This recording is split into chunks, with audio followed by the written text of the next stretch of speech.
নমস্কাৰ, আকৌ ধুনীয়া ৰিলছ আপোনালোকৰ বাবে এইযোৰ হৈছে খুবেই ধুনীয়া কটন নুনি যোৰা হ'ব। হোৱাইট আৰু মেৰুনত ফুলবোৰ কৰি ধুনীয়াকৈ বনাই দিয়া হৈছে। ব্লাউজ পিছত এনেকৈ ছাইডৰ পটি এটা থাকিব, লগতে এখন থাকিব মেখেলাখন। 2380 ৰুপিছত ল'ব পাৰিব। ভাল লাগিলে স্ক্ৰীনশ্বট লৈ থ'ব পাৰে। আৰু এইযোৰো খুবেই ধুনীয়া হ'ব। হোৱাইটত কটন নুনি ৰেড আৰু গল্ডেন গুণাত কৰি ধুনীয়াকৈ বনাই দিয়া হৈছে। এখন থাকিব চাদৰখন। এইযোৰো ল'ব পাৰিব 2380 ৰুপিজ। ভাল লাগিলে স্ক্ৰীনশ্বট লৈ থ'ব পাৰে। এইযোৰো খুবেই ধুনীয়া হ'ব। ব্লু কালাৰৰ কটন নুনি যোৰা য়েল্লো আৰু চিলভাৰ গুণাত কৰি ধুনীয়াকৈ বনাই দিয়া হৈছে। এইখন থাকিব চাদৰখন। এইযোৰো ল'ব পাৰিব 2380 ৰুপিজত। ভাল লাগিলে স্ক্ৰীনশ্বট লৈ থ'ব পাৰে।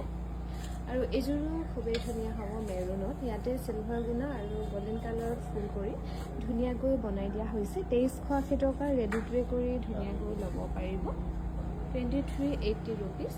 এইযোৰো খুবেই ধুনীয়া হ'ব। চিলভাৰ গুণা আৰু য়েল্লো বুটা কৰি ধুনীয়াকৈ বনাই দিয়া হৈছে।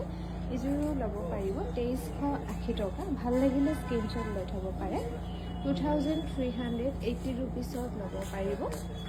এইযোৰো খুবেই ধুনীয়া হ'ব। য়েল্লো আৰু এছ কালাৰৰ ফুলবোৰ কৰি ধুনীয়াকৈ বনাই দিয়া হৈছে। এখন থাকিব মেখেলাখন, লগতে এখন থাকিব চাদৰখন। 2380 ৰুপিজত ল'ব পাৰিব। ভাল লাগিলে স্ক্ৰীনশ্বট লৈ থ'ব পাৰে।